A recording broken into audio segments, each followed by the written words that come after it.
Alors cette semaine, on va lire la paracha de Vaishlach. Dans la paracha de Vaishlach, il y a quelque chose un yesod très grand dans cette paracha-là. C'est le yesod comme le Ramban il dit, que quand les gens ils voulaient partir en guerre, et ils voulaient partir en guerre face à des ennemis, ils étudient la paracha de Vaishlach.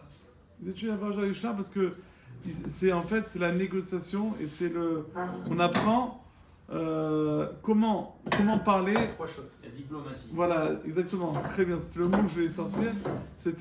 On apprend la diplomatie. Comment avoir affaire avec les autres personnes qui ne ressemblent pas vraiment. On voit que, par exemple, Yaakov, à la fin, il dit vas-y, j'ai des enfants, moi je vais marcher doucement, avance et je te rejoins. Ouais, il attend toujours d'ailleurs. Mais Baruch Hashem, c'est une paracha qui est aussi, il y a un yesod du Gaon de Vina. Le Gaon de Vina, il dit un grand yesod dans cette paracha. Le Gaon de Vina, il dit que comment c'est possible que Yaakov, il place d'abord les servantes en premier, et Yosef et Rachel les mettent en dernier. C'est quoi? Genre, je fais des préférences, ceux-là, c'est Soug Aleph, Soug Bet, c'est quoi le Inyan, quoi? C'est tous des enfants, ça racole. Ok, ils sont passés par des servantes, mais c'est des enfants. Alors, il dit le Gaon de Vina Chidouche, il dit que la Sitra Achara, d'ailleurs c'est pour ça que par exemple le gouvernement, c'est pas un gouvernement religieux. Bon, Hachem, ça commence on dit qu'il y a beaucoup de religieux. Le nouveau gouvernement, en principe, il va avoir beaucoup de religieux. Mais jusqu'à maintenant, il y a eu des gens qui ont un bon cœur, mais il n'y a pas eu des gens religieux. Pourquoi c'est comme ça? Parce que si, dit le Gaon de Vina, avec Jvorou, il fait exprès, que si maintenant on n'est que des gens bien, alors on va se faire bouffer, c'est le mot, excusez-moi de le dire, parce qu'on va se faire dévorer par la force du mal.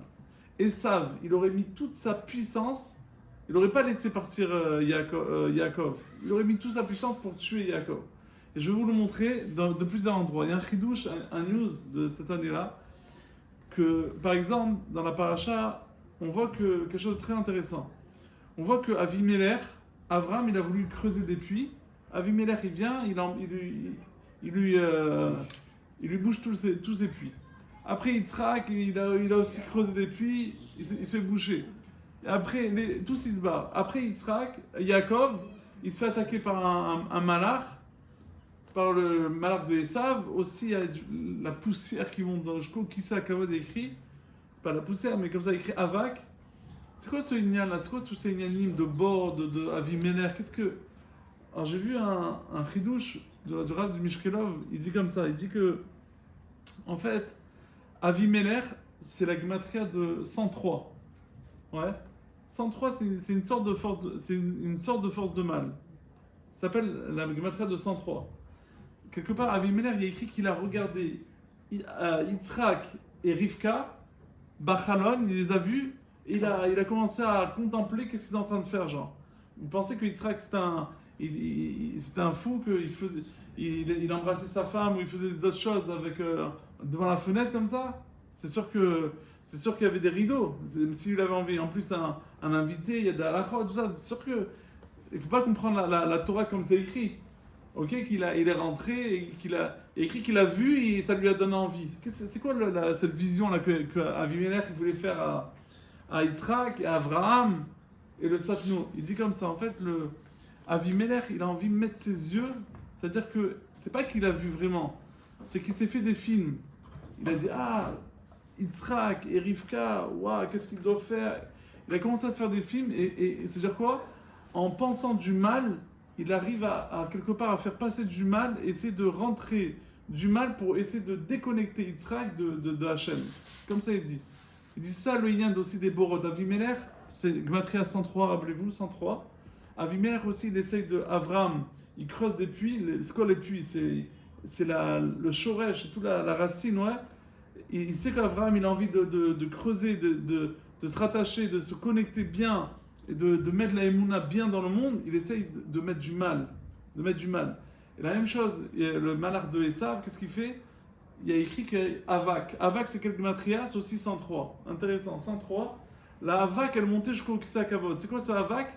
Il essaye aussi, il veut pas que Yaakov il a une connexion. Il essaye de déconnecter. Tout cela, donc c'est la force du mal. Encore une fois, on voit qu'ils essayent de déconnecter ce shoresh là. Écoute bien ça, Rav Guy. On dit que Bémet, quelque chose de très intéressant, on dit que, écoute ça c'est magnifique, on voit que Abraham, tous ils sont allés dans l'endroit où il y a le Beth Amikdash. Chacun ils ont appelé autrement. Abraham il a appelé ça Yiraé, il a appelé la montagne, ouais. Yitzhak il a appelé ça le Sadé, et Yaakov il a appelé ça Baït. Chacun il a donné un autre nom à cette montagne. Après, elle a pas dans le Waze, c'est écrit un nom. C'est quoi ce. Chacun il donne un nom, c'est quoi l'histoire? Écoutez bien ça. C'est qu'en fait, Akadosh Baruch Hu, quand il a créé le monde, il a dit regarde, moi je veux faire une barrière à cette force du mal. Ouais, il a dit je mets une barrière à ce 103 là. On a dit que ce 103 c'est la force du mal. Il a fait le premier mur du Beth Amikdash, Akadosh Baruch Hu il a fait. Genre, il a voulu séparer le peuple juif de la force du mal en faisant un mur. Ok? Un mur. C'est là. Il est venu Abraham, il a fait, donc un mur c'est 103. Il est venu Abraham, il a fait un deuxième mur. Donc ça fait combien? C'est 106. Trop fort. 103 et 103, ça fait 206. C'est Gematria. Attends, c'est Gematria. Ar. Ar, c'est la montagne. Ok. Donc Abraham, donc il est arrivé, il a fait le deuxième mur du Beth Amikdash. Ça fait 106 plus 106, ça fait 103 plus 103. 103 et 103, excuse-moi, ça fait 206, ça fait Gematria Ar.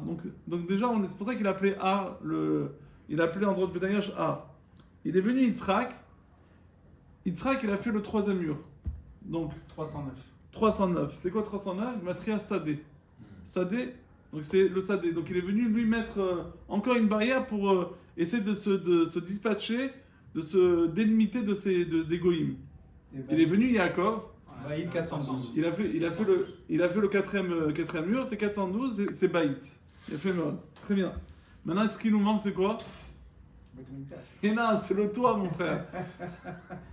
Le gag. Et oui, le gag, le toit. C'est qui a fait le toit? C'est qui? On a maintenant 4 murs qui viennent séparer. On a besoin d'un toit.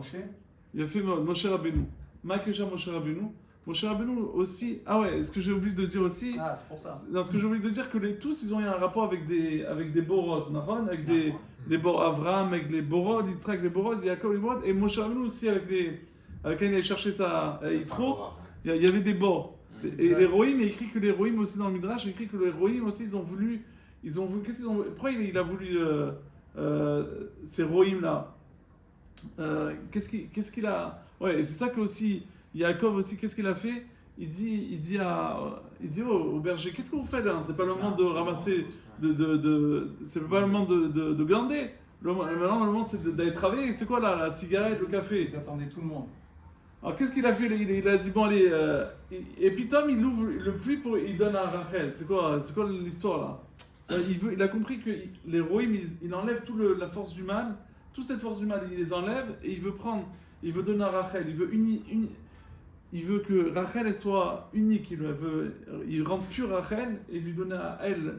Et Moshe Rabbeinu quelque part les Rohim, il a écrit que les bergers aussi ils avaient ce inyan ils voulaient attraper, ils voulaient tout. Ils savaient que Moshe Rabbeinu allait se marier avec ces gens-là. Ils voulaient aussi déconnecter Moshe et tous ces gens-là, la femme de Moshe.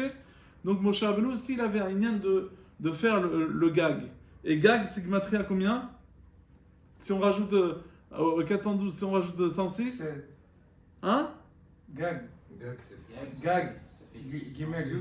Non, si on rajoute à 412, on rajoute encore 103, ça fait combien? Ah, 515. 515. Vaïtranan.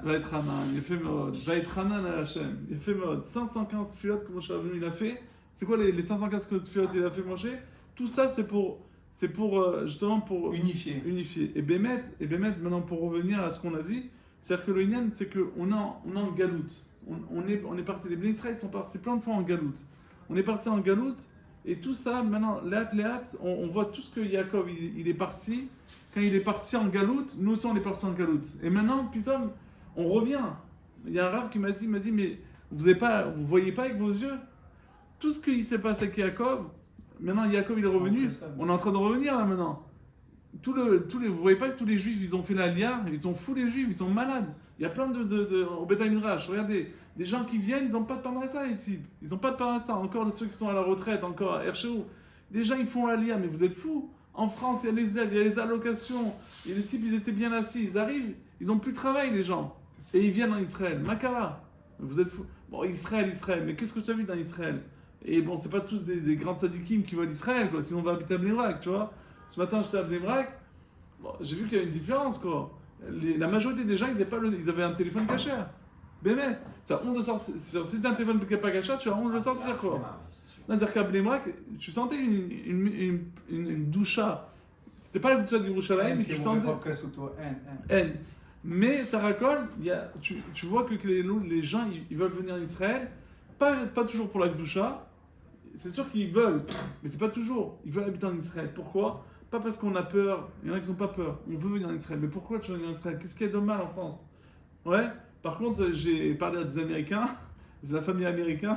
Ils ont dit nous, on est très. On est bien là-bas. Le pays, c'est les États-unis. Exactement. Ah, Eux, à la limite, Il faut leur aller à New York. exactement, ils veulent faire venir Israël en Amérique. Ça va changer. Voilà. Non, mais ils me disent, on a envie de venir, mais non, on est dans un engrenage. Parce que tous nos enfants, ils sont tous des... Chacun il a son travail, et c'est pas des travails d'ici. Chaque travail, c'est un travail, tu vois. Donc ils ont leur travail. Ils ont dit que donc on va partir, on va laisser tous nos enfants mariés. Alors, tout notre kiff d'un grand-père, c'est quoi? C'est de voir ses petits-enfants. Alors moi, je veux venir en Israël, je veux laisser mes petits-enfants... Donc ils sont dans un engrenage, ils me disent, on est coincés. Et malheureusement, ça c'est aussi c'est un problème. Mais bientôt, Bezrat Hashem, même ces Américains-là, ils vont venir. Donc il faut investir. Donc, ce que je veux dire maintenant, c'est que c'est quoi le Inyan? Yaakov, il revient et la galoute elle revient. C'est-à-dire que maintenant, on est dans ce Inyan-là. On dit, pourquoi le Mashiach, il vient le fameux Machal qu'on connaît, le Machal du Chavetz Chaim, il ramène qu'il y avait une personne qui travaillait dans les diamants. Il voulait faire passer un diamant de Genève en Israël. Où il va le mettre, le diamant? Où il va le cacher, le diamant? Dans sa bouche. Dans son ventre? Alors, ouais, mais ils connaissent ça, non? Ils connaissent. Alors, ils ont attrapé dernièrement un type de Turquie, il est venu avec une valise remplie d'or et de diamants. Ils l'ont chopé, le pauvre. Alors, comment on fait maintenant pour cacher le diamant? On prend une couche sale d'un bébé. Ah, les bébés, d'habitude, ils ne vérifient pas encore, tu vois. Donc, tu prends le petit sac à dos du bébé, tu lui mets tous les billets, tu lui mets le diamant dans la couche sale que tu vas jeter. Il ne faut surtout pas l'oublier après le diamant, et tu mets le diamant là-bas. Il dit, c'est ça. Il dit, tout le monde demande comment c'est possible que le Mashiach, il sort d'une inceste, et de Lot, et de David, etc. Pour cacher. C'est exactement, c'est pour cacher, parce que si le tov, il est là, la citrara va le bouffer. Comme on l'a dit plusieurs fois dans les shurim, que la citrara, son essence, c'est la gdusha. Donc si elle voit trop de gdusha, elle a envie de combattre. C'est pour ça que Yosef et Yaakov, en premier lieu, il met les filles de servantes en premier, genre, pour pas être féroce. Après, il met encore un peu moins. Et encore, dans la Kabbalah, on voit que dans le Zohar, il y a écrit on appelle ça des bir. Kilou, c'est biv. Kilou, il y a des degrés dans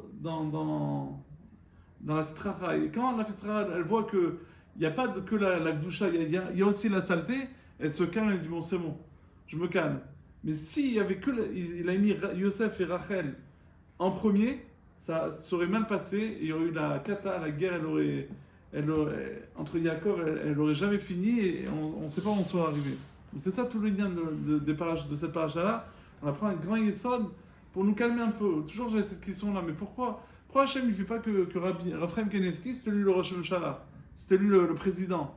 On aurait eu une ville que de Torah, qu'on ne peut pas faire ça.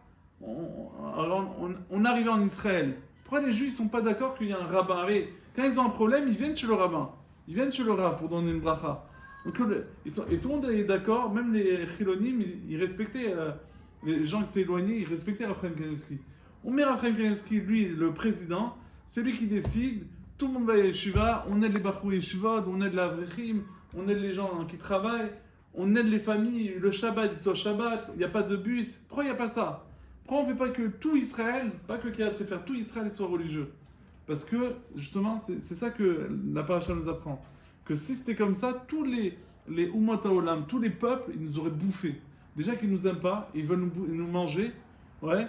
Dès qu'on lève, on a la chance qu'Hachem, il fait que l'Amérique, elle est un peu copain. Mais dès que l'Amérique, elle fait un petit truc qui nous plaît pas, ça commence à trembler. Même Israël, ils ont peur. Ils sont forts, mais... Ouais. Quand Hachem il veut qu'ils soient pas forts, ils sont pas forts. Il ne faut pas dire ouais Israël. C'est vrai, bon Hachem nous a donné des gens intelligents. Bon Hachem on a. Mais quand il y a eu l'attentat là, ils n'ont pas trouvé encore les terroristes. Ils n'ont pas trouvé encore. Ça fait déjà 2 semaines. Ok, donc c'est-à-dire il peut se passer des choses qui sont pas du tout au courant de ce qui va se passer. Si Hachem il a décidé, c'est lui le patron et nous on est que des pions. Donc cette paracha on apprend le Yesod de tout le Inyan de Adkama il faut Adkama Srim d'apprendre de cette paracha-là c'est quoi la force du mal et comment essayer de feinter cette force du mal. C'est ça que vous... Ça, c'est bien? Très bien. Ok.